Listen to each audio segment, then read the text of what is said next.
All right. God damn it. Yeah, totally unprepared. I forgot to open my voice meter banana thing that I use to um, do the outro with Passio telling people to do the great work, so this world isn't such a hellhole. Yeah, very unprepared tonight, and yeah. So yeah, I just noticed that the levels, I had no levels, and I was like, what? Normally the it goes into the yellows and the reds, and it's all green, and there was nothing. Now there's something. All right, so I got to start all over. I was explaining the Great Work Launchpad. The purpose of this podcast is to try to get people launched into the great work. So that is why this image that I made, I found an image of a rocket ship, and it's to get ignited, to launch yourself into action, into that work. And the great work, as defined, I think, originally, I don't think anyone's defined it before Passio in this way, that the great work is to end our enslavement. And you can also refer to it as ending evil or ending immorality, because that's what we're talking about. We're talking about the ending of our enslavement is an ending of evil, the ending of immorality. That's what enslavement is. It's evil, it's immoral. And there's other people who've talked about similar things, but not under the terminology of the great work. Like you have the book, The End of All Evil, and that's the point of it, is to get to an end of the evil, so that we don't enslave ourselves, and then we're not enslaved, and then we can, by caring about ourselves to that degree, we can realize that we shouldn't enslave others, potentially other species, and that's a goal that some people don't align with and don't want to hear. But focus on your own species and then work outward from there. So that's what we're trying to do. The great work is try to end human enslavement, the immorality that we create to each other, and put an end to that so that we can actually live in true freedom. So that's the goal, is launching people, helping people get launched into this effort. So you can come on here and you can, if you're shy and you don't know how to get started, this is a place where you can come on and get more familiar with how the process works of having your voice out there, of being on the fly in the moment, having to add your thoughts to a topic of conversation. When there's something being talked about, you can have input and have your say. And maybe you're not ready for that. Maybe you need to take in more knowledge. Maybe you need to, in that trivium, that knowledge, grammar, input part, you need to understand more things, so that when topics are talked about, such as on this podcast or any other podcast you listen to, well, you can comment or you can chat with other people about the subject matter. But if you don't understand the subject matter or you haven't learned it, then you're not going to be able to participate. So here's where you can, if you have the knowledge, or if you don't, well, you can learn. And if you do have the knowledge, you can find this as an avenue to help you get started into that work, so that you can eventually make a podcast of your own, or an audio, or writing. Writing might be the easiest. We've been through it in the previous episodes. These fear factors and limitations that we have for doing the great work, these excuses we tell ourselves, that was the previous 4, on the excuses that people have for not beginning, not getting started. And now we're going to get into, well, why should you begin? As a counterbalance, a counter argument, counter reasoning against the excuses side, the more fear side. And that's why this ongoing series has to do with fear versus love, or fear or love as what is motivating you. Because if your actions are not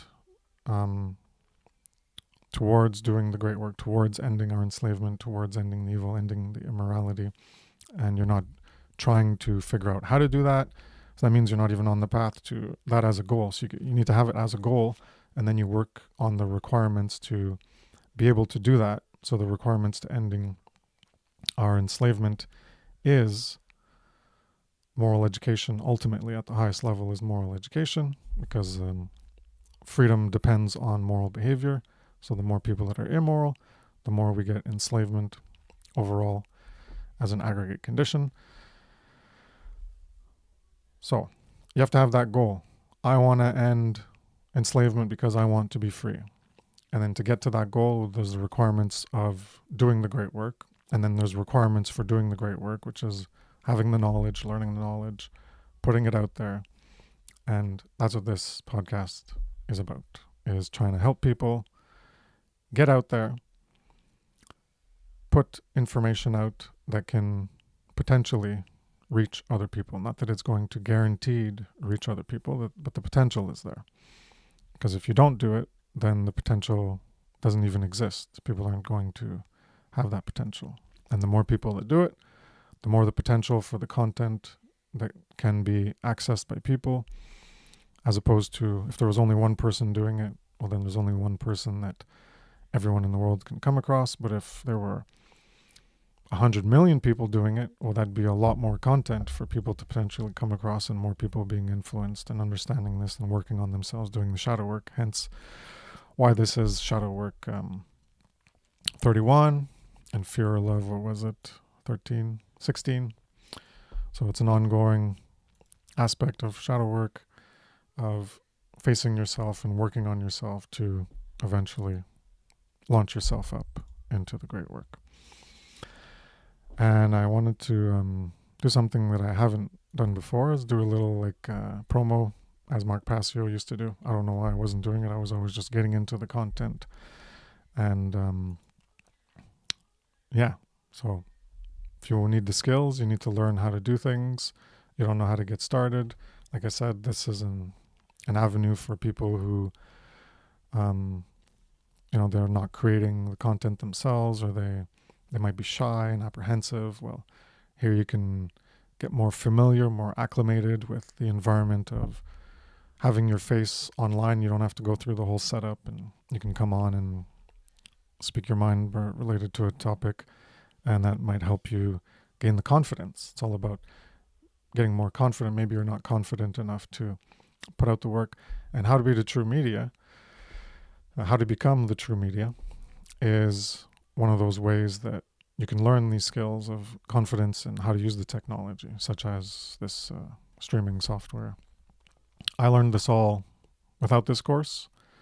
I'm like self-learning, and whatever, if I want to try something, I figure out how to do it. I'm sure there's plenty of videos online for you to learn, so you don't need to take this seminar, but it's there in I guess you could say a spoon-fed manner, where it's literally taking you step by step to organize your computer, to help organize the information you have and how you're going to do things, and then be able to teach it in a more organized way. So it's good to like an A to Z way, as opposed to trying to go wherever you think you need to go to figure things out. And you can do that as well, or you can take this course and have someone guide you into the process of how to get there to create content of various kinds. So that's how to become the true media. It starts on January 5th. Yeah, that's what it said. Yeah, January 5th. So 3 hours a week. This is Mark Passio's, hosted by Mark Passio. And it's worth it if you need to learn and you don't know how to go about learning all these steps.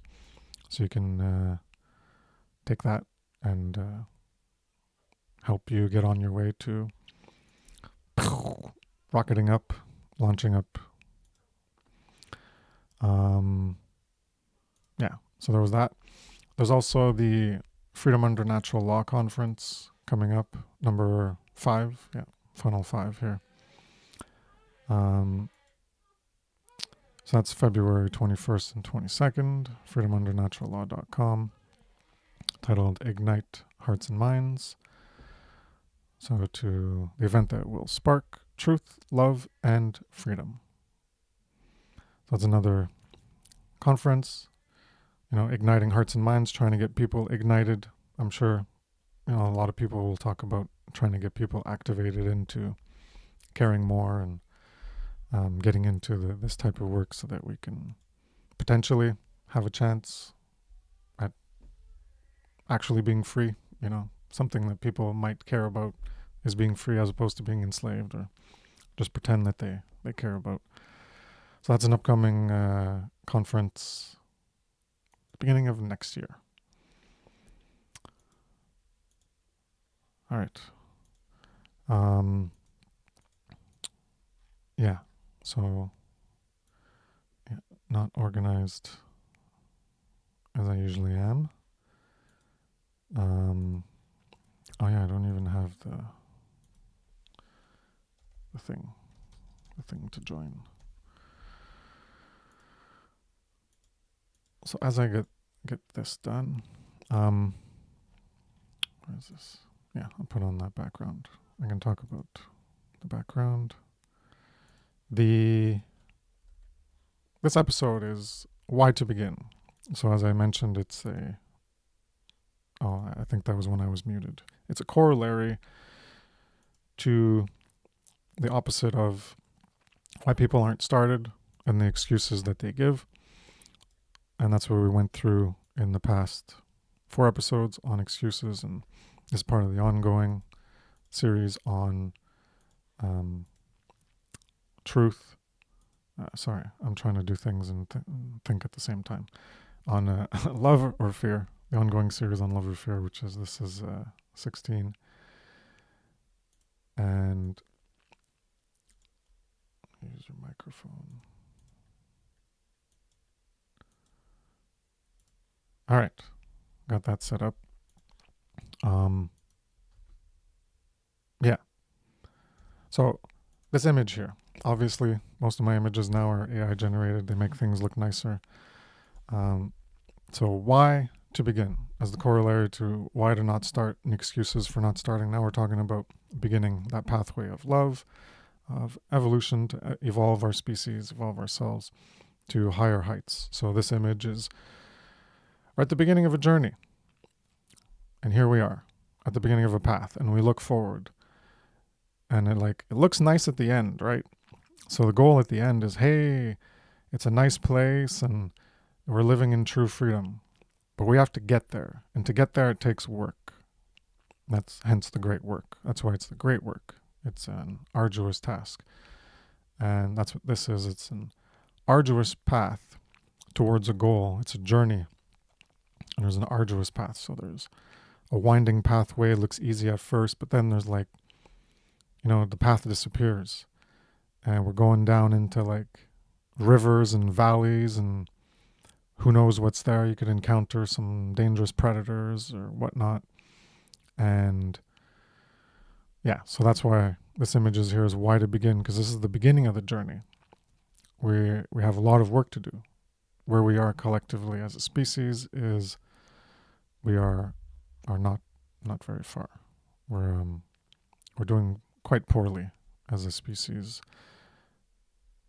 because the condition is that of enslavement. So that means that's not a good condition, that's a poor condition. It's not an optimal condition. And so that path is going to take us to that goal that we have envisioned. And like I said, it looks really nice at the other end, right? There's a nice buildings or whatever. It's there's our utopia, whatever you can think of it as. And there's a nice sun, it's a nice landscape. But that landscape has got treacherous, arduous path of unknowns and tumultuous tribulations and hard way to get there. So it's a lot of work to get from where we are now at the beginning, and we have to get there to the end. But we got to begin. If we don't begin, then we're never going to get to that goal that a lot of people claim that they want to have, but they're not actually doing anything to get there. They're not actually doing anything that's effective to get there, because they don't really know how to get there. They don't have the knowledge in hand to get there. A lot of people have this misinformed opinion that, it's through politics, political reform, because that's the only thing they understand. The only thing they can see is within the box of how they're currently thinking and what they can envision. That's why imagination is so important. If you can't imagine the way out or how to get somewhere, then how are you going to do it? How can you possibly then formulate steps to fulfill the requirements of getting to that goal? So people want true freedom, but they don't know how to get there. And they can claim they know how to get there.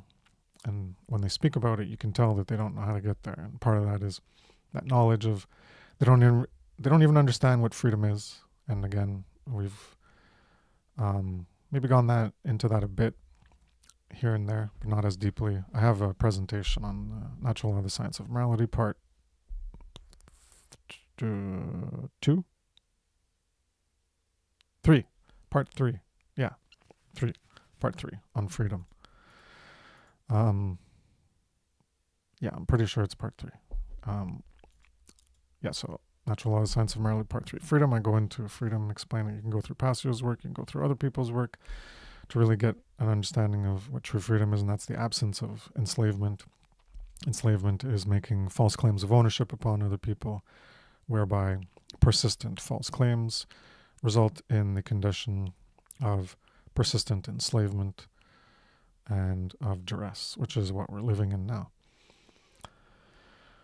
So to get back on track of this next part in the Fear or Love series of shadow work, these are the reasons for why to begin, the truth of why to begin. They're not reasons as excuses for beginning, reasons as excuses for not beginning. Well, they're not excuses to begin, they're reasons to begin, reasons based in truth, not reasons as excuses, just a reason thing or come out with a rationale for why you can't start. So these are reasons to begin, and to compare them to previous reasons for why you shouldn't begin, or excuses that you tell yourself for why you can't begin, and see how they compare. And you can really tell when you look at these. Once again, this comes from Passio's work on shadow work in like 241 or 242, 243, something around those lines. And those episodes, I don't remember which ones. And these are the pros. So these are the positive reasons of when we're looking at to begin or not to begin the great work. And previous ones we went through, excuses for not to begin. So now we're going through the real truth of why you should and why you need to begin. And one of the reasons that people don't even get here, or they stay stuck in the stagnation, that involutionary pathway, that fear path, is, I guess I can go back to the other image, have me more in the center. So is because they don't have that wider agape love. We're not talking about the feeling of love, of loving someone or being in love with someone. It's not the philos or eros aspect, or that you like something strongly. It's the wider agape love care for all beings free from the initiation of harm. And obviously we're focusing on human animals right now and trying to free ourselves before we can free others, which is a logical way to go about it. If you're not free, how effective are you going to be in freeing others while you remain enslaved? So, yeah. Got to free ourselves. And that's the goal of the great work, is to free ourselves. And you can expand that care, expand that identification and that compassion beyond our species, and care for the freedom of all beings and not initiating harm to any of them. So it's that wider compassion and identification beyond just yourself initially, or your family or your loved ones, people you care about, your friends. You have to have that compassion and identification beyond just you and those people you personally have relations with, but towards encompassing a desire for everyone in your species to be free. Not just you and your friends. It's like, hey, What if I could give you and your friends and your family complete freedom, and you'd be totally free and liberated, and everyone else would still be enslaved? And a lot of people would be like, yeah, I'm down for that, because they don't have this wider agape care. They don't have, and that's not motivating them to do that great work. So that's what is lacking oftentimes, is this reason, this truth for why you should begin. Because not only caring for yourself, which is a good motivator, hey, do you want to be enslaved? No? Well, then maybe you should engage in great work if you don't want to be enslaved. So that's caring about yourself. But it can get larger than that, becoming a part, we're recognizing you're a part of something larger than yourself, your species, and you want everyone to be free, everyone to not be enslaved, not just you or the people you personally know in your life, in that small circle of identification that you have. So we're, like I mentioned, we're comparing reasons why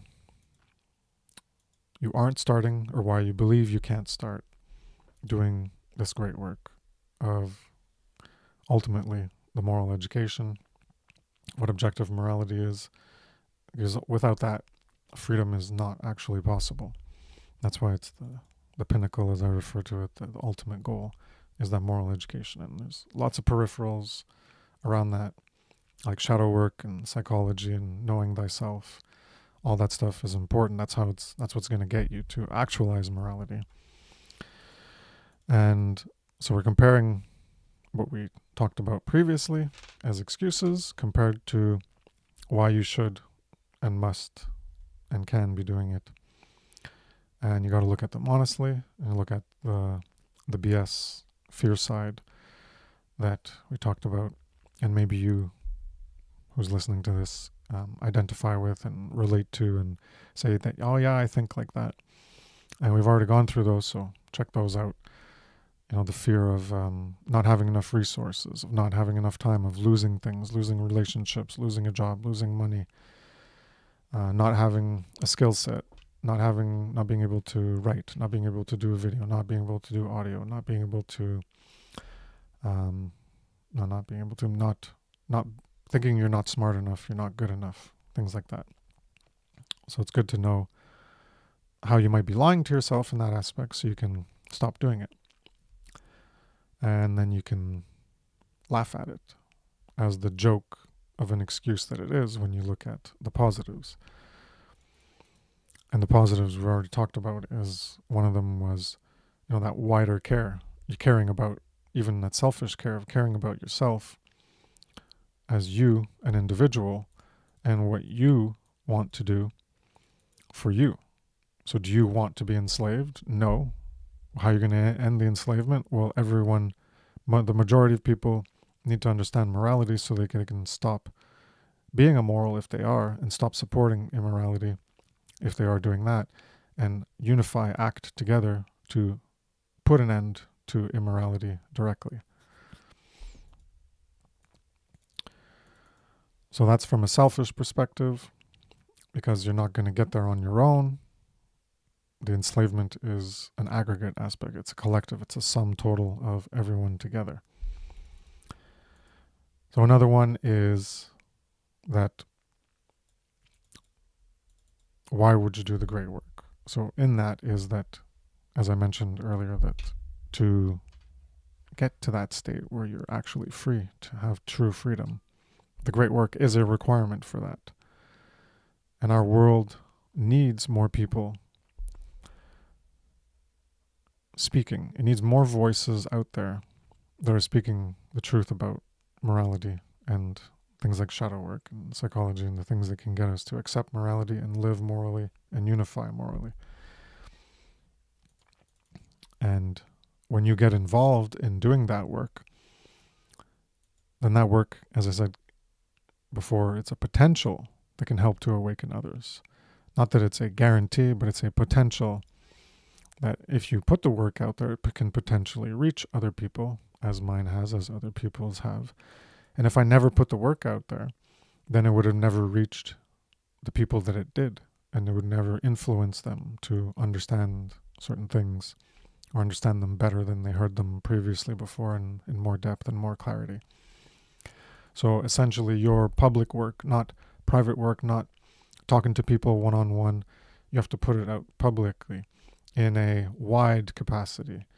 So it can be widely accessible, and it's findable, searchable. So you have to archive it somewhere and make it accessible so that the widest number of people can access it, and that is through the internet. That is the most widely accessible.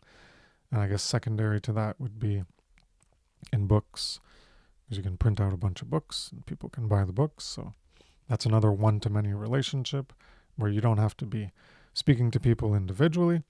You can be doing one individual labor of time that then gets recorded as either a book or an article or an essay or a PDF or an audio or a video, and then that can be accessed by anyone who so desires. And part of the widely accessible is make it as free as possible, because if you're going to sell a book, well, then you got to charge money, so then people got to spend money to get it, and that's going to restrict the access. It's understandable to, you're spending your time, and especially if you're printing out books, it costs money for the physical materials, so those costs need to be covered, hence the sale of the book. And you can sell it for none of your time. And I think that's part of the higher agape love aspect that you embody this, what we're talking about, what is motivating you, fear or love. Well, part of this higher aspect of love and care and agape is to do it as freely as possible. So if you were to write a book, well, you could write a book that charges for the costs of manufacturing and the shipping and all that. And, you're doing it as a labor of love, that you're not trying to make money off of, like, say, selling 1,000 copies and making some money from your time. I'm not saying there's anything wrong with that. I'm just saying it's an altruistic, a more serving the force of love, of serving the truth. If you were to do that, not that it's necessary, and when you put out work, that you don't put it behind a paywall, as it is referred to, because then it's a barrier of entry into accessing the knowledge, because you have to put out the money to access it. And if it's just free, then anyone can access it. You could always say there's the paywall of the internet. Okay, but how else are you going to access the information? We're not living in Star Trek times with just internet free for everybody or something like that.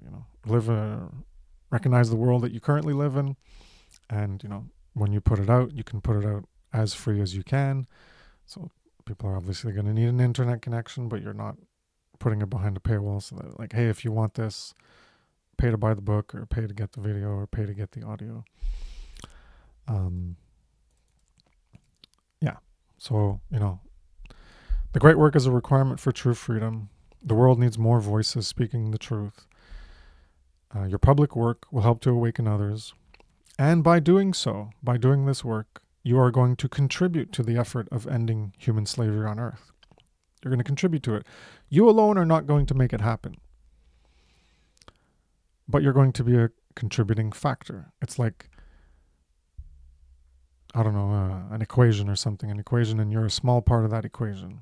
You're a grain of sand on the beach, and without all the grain of sands, there is no beach. And each grain of sand does its part to become that beach, or a drop in the ocean, whatever analogy you want to think of. And that's the importance of quantity, what I've referred to in my recent work on the law of freedom, as I call it the principle of quantity, or the principle of the majority. And the more people who get involved, the more the quantity increases, the more effect it can have, the more voices that can potentially reach people who need to hear those voices, the people who aren't aware of this. So that's how important your voices, that's how important your contributions are. You have to take part in this effort, because if you don't, then you don't care enough. So that's part of this dynamic of what what's motivating you? What are you more serving? This force of stagnation, of involution, letting things decay and stagnation by not getting involved. Hopefully you're not actively part of devolving it and pushing it downward, creating immorality, and you're, maybe just stagnating, so you're still in that involutionary force because you're just allowing it to happen.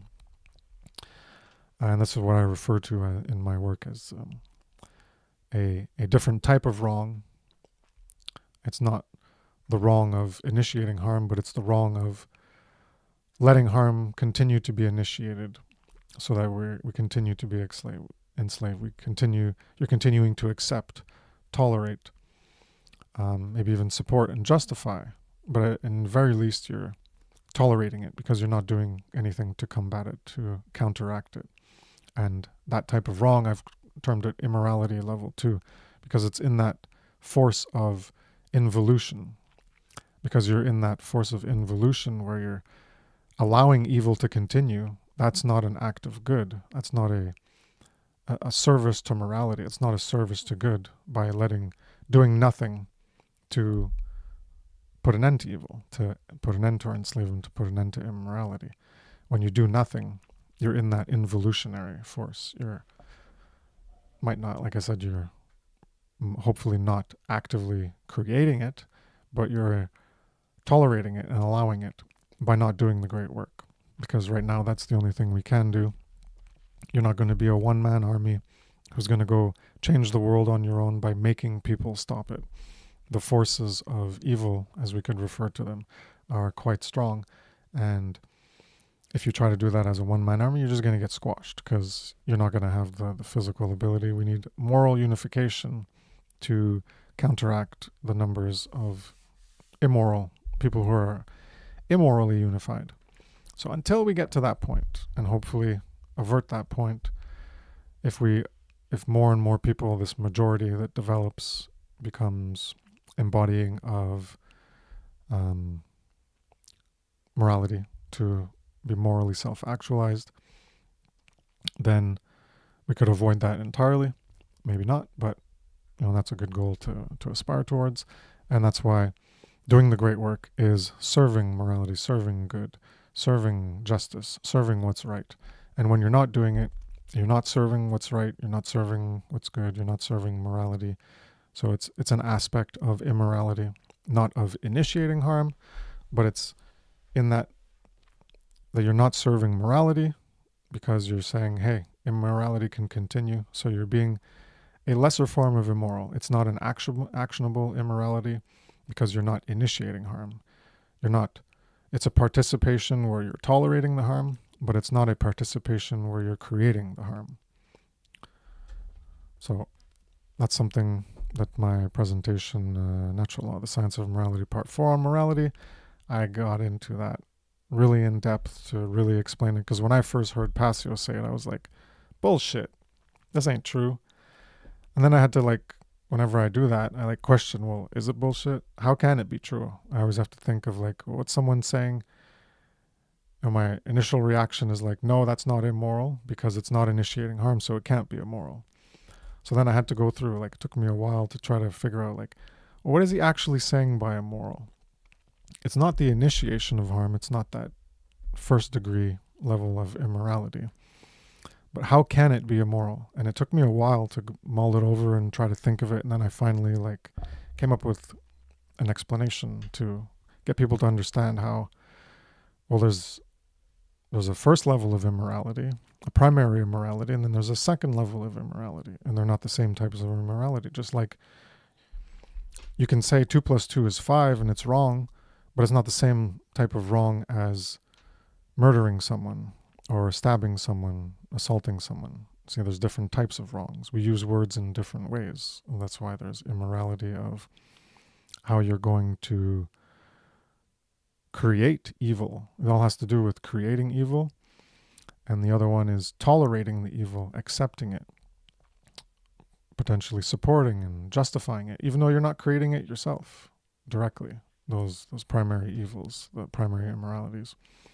But you're in that aspect of participating in the evil and in that pathway of evil. So if you're participating in the evil by tolerating it, you're not in the pathway of good in morality. So you're in a pathway of immorality, even though you're not creating it. All right, enough about that. So we're talking about the great work, requirements for true freedom, your effort, speaking the truth, more voices out there. You're contributing to ending human slavery. You're not going to do it yourself. Just because you create one video, it's not one and done. Just because you create 1,000, just because you create 10,000, it's not likely going to end human slavery on Earth. But depending on what you talk about and how high in the explanatory process you go to get people to understand morality and get people to understand doing the great work, which is what I've been doing in the past 2-3 years or whatever, since I came back to creating content. If you're doing that, then people are going to be more able to understand the whole goal behind the great work, why it's needed, why they need to get involved. So that's why I'm pushing for this, because I'm trying to get this more understood by more people. So this purpose, when you acknowledge your responsibility to enact this purpose in your life, there is no higher purpose than restoring and then preserving true freedom, ending human slavery, and keeping it that way. That's what the preservation part is. We got to end it, but then there's going to be people who are going to exist who are going to try to make false claims of ownership and perpetuate that and grow that false claim of ownership to encompass more people. So you got to preserve that freedom. You got to deal with those people. We're not at a point where we can actually do that, hence the quantity, the majority that we need to get to a point where we could potentially do that. So that's one way to preserve it, but we got to restore true freedom first before we can preserve true freedom, because you can't preserve something that you don't yet have. So we need to get to the point where it's restored, and then preserve it. We got to keep it that way. So this is the higher purpose of the great work, and there is no higher purpose than that. So this can, get into the higher will, the true will of all of us together is one common purpose of, I could say, actualizing our birthright, because our birthright is our natural rights, and our natural rights being respected means that we are free. And it's only because our natural rights are not being respected that our birthright is not being respected, and our birthright hence is to truly be free. So all of our birthright is to have our natural rights respected and to truly be free. So when you recognize that, then the purpose we all have is to reclaim that birthright, to reclaim our sovereignty and our freedom to truly live free. And that's why it's the shared purpose. That's why it's the one great work, as Passio refers to it. I just call it the great work. But the one great work, it really emphasizes the unitary aspect of it's one thing. And it's for every one. It's not just for me or for a few little people out there. No, it's just for 100 people. It's just for 1,000 people. Everyone else, it's not for you. The great work isn't for you. No, the great work is for everyone. This higher purpose to end our enslavement and for us to actually be free, to live in true freedom. That is a purpose we all share because of that birthright that we all share. So it's for all of us. And as I mentioned before, you're not getting to true freedom on your own. True freedom is for all, by all, or the majority, as I have a little caveat in there that it's for everyone and it's by everyone. Everyone needs to be involved in getting there. And the people who aren't involved and the people who it's not for, true freedom is not for immoral people. True freedom is not for immoral people. Just to make that clear, true freedom is not for immoral people. You are not going to have true freedom if you're being immoral, because you do not deserve true freedom if you're being immoral. By being immoral, you are creating a false claim of ownership, and you're creating an instance of enslavement, and if you propagate that repeatedly, it's a persistent state of enslavement, which is what we have. So that you're making continuous false claims of ownership. So you're robbing, you're degrading and destroying that original state of true freedom. And you're doing it for everyone who's in that area of effect of those false claims of ownership. So you can't have true freedom because you're taking it away. It's impossible. Furthermore, when people are actually morally united, they deal with those people. So you're not going to be free from harm. You're going to be initiating harm, and then that harm is going to be sent back to you to feel the consequences, the repercussions of your actions, so that you understand the feedback loop, the true karmic feedback loop, not a one-way false karma of initiating harm and it being laid at the feet of your victims. It's going to be sent back to you for you to learn the error of your ways. Because without that, there is no learning. There is no incentive to stop. And this is the higher purpose that we all share, is this great work to become free. Because our natural birthrights are all the same. We are born free, and we come into a world of enslavement, and then we become enslaved because of the persistent false claims of ownership that the government makes through continual duress, whereby they coerce us into accepting what they deny us the right to do and force us to do that is immoral. Otherwise, they're going to increase the level of theft, of immorality, from coercion to taking you and physically confining you, or taking you, and if you resist, assaulting you. So each attempt you make to be non-compliant to their edicts of the psychopathic enslavement system, they ratcheted up the degree of severity of immorality they're going to enforce upon you. And that's why it takes numbers to combat this, because they're very large numbers. The majority of people support the state, the police, the government, and what they do, believing it's order. It's all couched behind this false aspect of thinking it's order when it's not actually order. It's chaos. But because of the control they exert, it's giving the appearance of order, because you can... Anyways, this is one of my upcoming presentations on the law of freedom is going to be on order and chaos. The next one, part 8. I'll be getting into this, either part 8 or part 9. I'll get more into it. And this aspect of control. When you order things in your room, when you order things around you, you're exerting control to bring order to it, as opposed to whatever random state or unthinking state where you just throw things around and they just land wherever. Well, that's not very ordered. So the control creates a type of order, but the type of order that is created can be an immoral order, or it can be a true order. Immoral order is a false order, and a true order is one that respects morality, that lives by moral principles. So I don't remember how I got into talking about that, but yeah. This is the higher purpose that we have. So when you look at this true understanding for why to begin, right? Here we are. Here you are.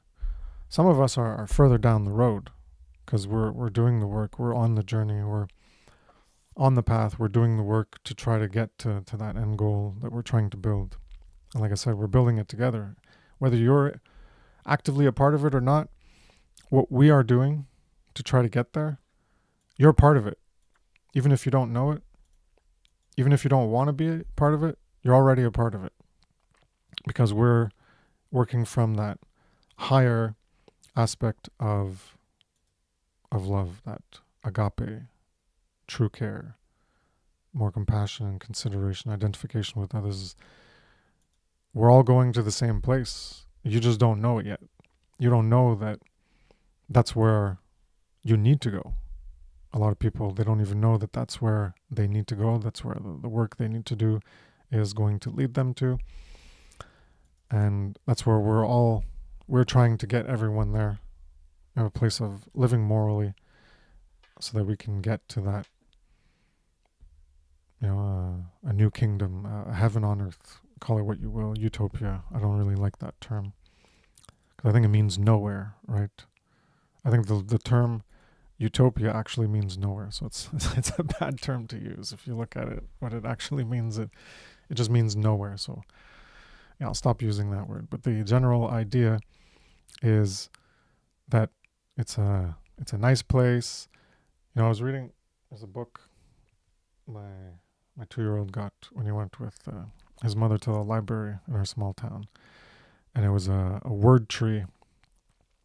The kid wanted, so the kid in the story he wanted to collect words, and in society he goes out and it's words like on sale, buy now, going fast. It was all like these words of like selling. Oh, it was Christmas time, and he's like, oh, these aren't, I want joyful words and inspiring words and kind words. And so he's like, okay, I'll go out and to a newsstand, and it was all climate change and overheating and health and sickness, or I don't know, all these headlines of like negative things. He's like, oh, that's not very nice. And he goes to hear people talking on the street, and he's like, it's too freaking cold. And the kid's like, I want this. And the parents like, do what I say. He's like, oh, that's not working. I'm going to go back home. And he's got a bag of words. So he takes his bag of words and he goes out to the park, and there's a tree, and he's inviting people, come put your kind words on the tree. And so they put the kind words and they start chaining words together. And it's, I have it behind me, but I'm not going to go get it. And so one of the chained words is like, things we've heard before. Peace on earth and goodness for all, or something like that. That was what he strung together. And that's what we're talking about here. We're talking about peace on earth. That's what we're trying to reach here. When everyone, or the majority, I'm not going to say everyone, people we're going to have to deal with, but the majority, pretty much everyone, I'll say pretty much everyone, is morally self-actualized, whereby they are not initiating harm to other beings, then we're going to have our true freedom. We're going to have peace on earth. So the person who wrote that book, they sure as hell don't understand natural law. I can almost guarantee you they don't understand natural law. They don't understand what the requirements are to get to their peace on earth. I'm sure that they are a government supporter and that they believe in authority, and they don't even understand how that is a part of their enslavement, is preventing them from actually having peace on earth. So yeah, I want to talk about that book because it's like, that's what this is all about. The bullshit utopia term that most people think it means, or I guess that's the colloquial new definition, as opposed to it meaning nowhere. And so we got to do this work to get there. And that's what we're talking about here, is this shadow work. Since I've started the Great Work Launchpad, the first one was on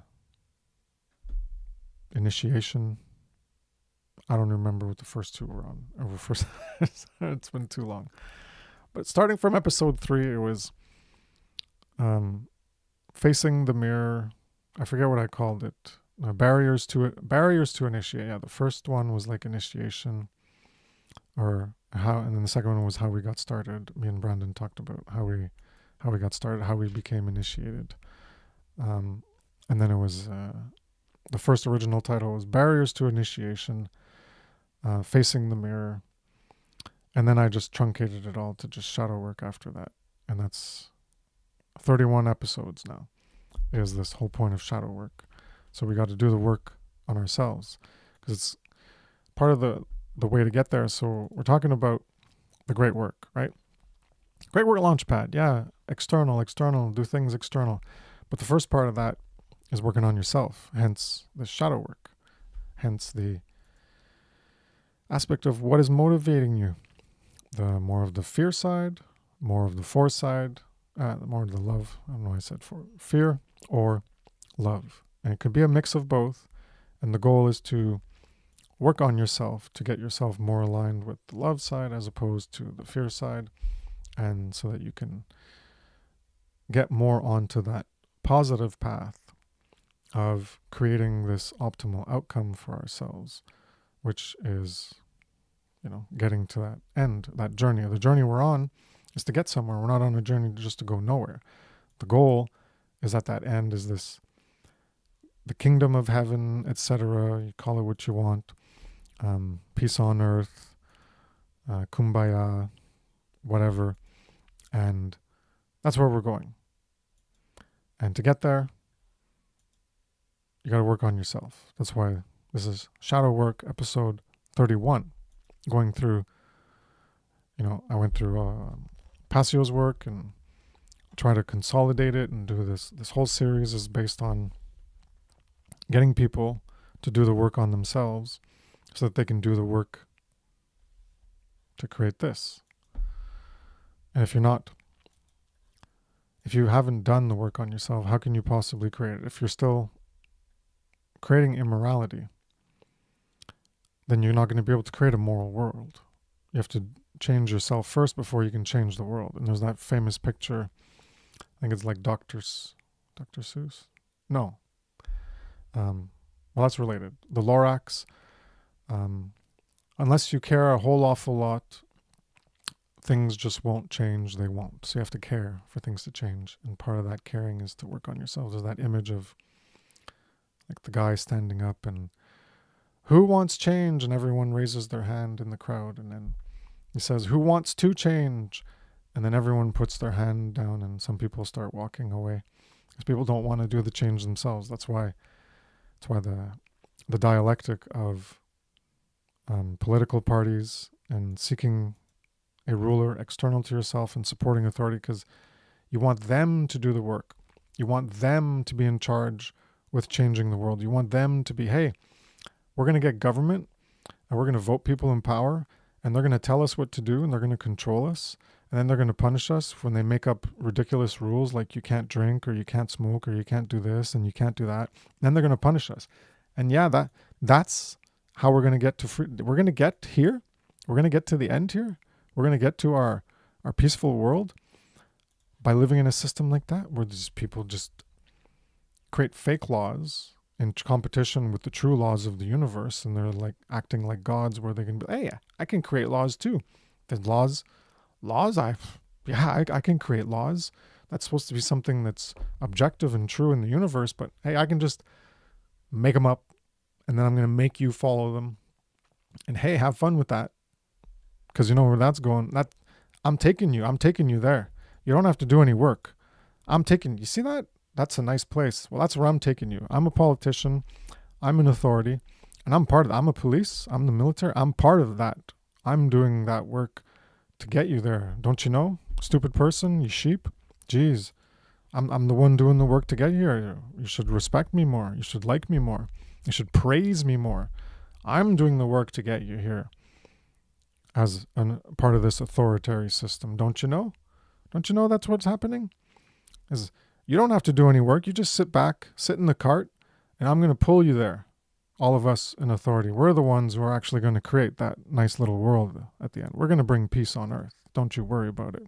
All you got to do is vote every 4 years and bitch and whine and complain online and vote for someone else next time who promises things and just keep doing that, going round and round in a hamster wheel and keep doing that for a few 10,000 years and we're going to get there. I promise you. We're going to get there. You just keep voting harder. You're not voting hard enough. You got to vote harder. You got to if you're using paper ballots, you got to really, really, really put that pen to the paper with a lot more force. And, we're going to get there because authority is the way to your happiness and your freedom and peace on earth. And I tell you, that's the best way to get there. Do not get involved yourself. Do not learn things. do not take on the responsibility to edify yourself and understand these principles. Do not take on the responsibility to educate others. No, no, no, no, no, no, no. You just got to externalize it all out, give it to other people, and say, hey, I don't want that responsibility. I do not want to take on that responsibility of getting people educated, because government, you're doing such a good job with the education system and everything in the media, and you're just doing awesome in your moral education. Clearly, we're going to get there, because freedom has nothing to do with morality. We don't need to teach morality anywhere in society and actually know what it is objectively. We don't need that at all. Of course not. Why would we possibly need that? Because freedom is completely not based on morality. So you don't need to know what morality is. You get to just make it up, whatever you want, what everyone has a consensus upon. Well, then you're going to be free. Whatever you can agree upon as being moral and as the way you want to act, if everyone agrees on it, right? Democracy, the majority rules, you got that consensus, well, then there you go. There's your freedom. As long as 51% get what they want, then there's your freedom. The other 49%, you can go fuck yourself, right?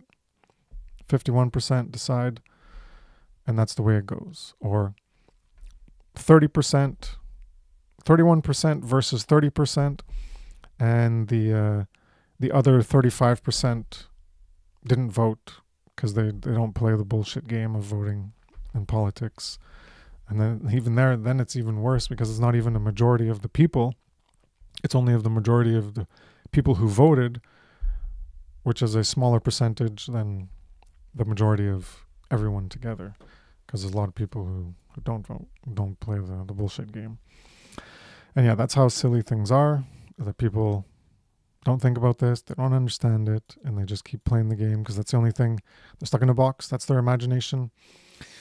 The only way we're ever going to have peace is if we just ban everything that can be harmful. And no one needs to be responsible, because we're just going to have government taking charge of everything, and then we are going to be free. That's how it's going to happen. They're just going to control every aspect of the world. We need more technocracy. We need more control. We need more laws. We need more of all that. And that's going to bring peace, because with more control and more order, well, we need laws for more control and more order. And all that law and order and control, we're going to make things so tight and bound, and where you can't even move. So you can't even move to do anything wrong. And yes, we're going to be free that way. Yeah. And this is how people think, ultimately, because that's why they vote, because they want their form of control over certain things and what people are allowed or not allowed to do, to be what is the ruling party, the ruling power of the land, of that particular area they are in. They want it to be how they want things to be. And then the other people are voting for someone else to make it how they want things to be. Because no one's on that true page of, not no one, but the majority are not on that true page of morality to understand, like, you don't want to be harmed. You don't want other people to be harmed. Wouldn't that be peace if you're not harmed and other people aren't harmed? Yeah, but you don't even know how to get there. And you just keep supporting a system that's going to keep harming and keep harming and keep harming. And yeah, that's the joke. Big joke. Joke's on us. That's why. You got to get involved in the great work. Start somewhere. Learn what you need to learn. Learn the knowledge. Plenty of resources. Go through Passio's podcasts several times if you need to. Really ingrain it as you go through it. You can write stuff, so you don't need to like memorize it. You can write it as you go through. Like, hey, you talked about this.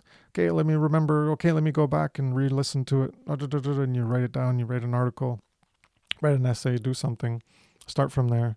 Start to really have that knowledge within you so that you can expound upon it when these topics come up, and you can join in other people taking part in this effort to increase the voice of truth. And you can participate, you can create your own content, and so that you can speak things, because in writing it can take a lot more time, and when you want to speak it, it can be a lot harder to formulate the words. So you got to really have that knowledge. So work on yourself, get that knowledge in you, work on yourself to unfuck yourself, unfuck your mind, moral unison, learn how to think, learn how to process information, learn how to not be deceived by yourself, by your biases, by fallacies, errors in reasoning, and move forward towards eventually being on the journey by the journey of the great work, could call it the outer great work of trying to create true freedom. Because you just working on yourself is not helping the understanding of morality reach more people. That's a necessary part that starts with you. And all this is a lot of work. You gotta work on yourself. It's not just watching TV and playing games and blah, blah, blah, going out to restaurants, going out to parties, shows, festivals, movies, la, la, la, la, la, la, keeping busy externally. Doing the work on yourself is a lot of work. And then doing the work to take what's in you and share it with others to try to influence them. That's even more work. So all this is why it's the great work, because the great work we're talking about, the one great work, is that external part, but it necessitates the internal part first. So all that is part of all that work, because the outer part ain't getting done without the inner part first. So I think I'll end it there, and we'll continue. I was thinking maybe I'd get through the whole thing in one episode, but I guess I talked a lot on peripheral things that were related to it. So thanks for coming by. It was a bit disorganized. Was late, didn't have my audio right, forgot to turn on my software, and I had to rechange everything. And anyways, it is what it is. Talked about a few of the reasons why to begin, and we'll continue that next time. So have a good evening, good night, good morning, good afternoon, wherever you are. Take care.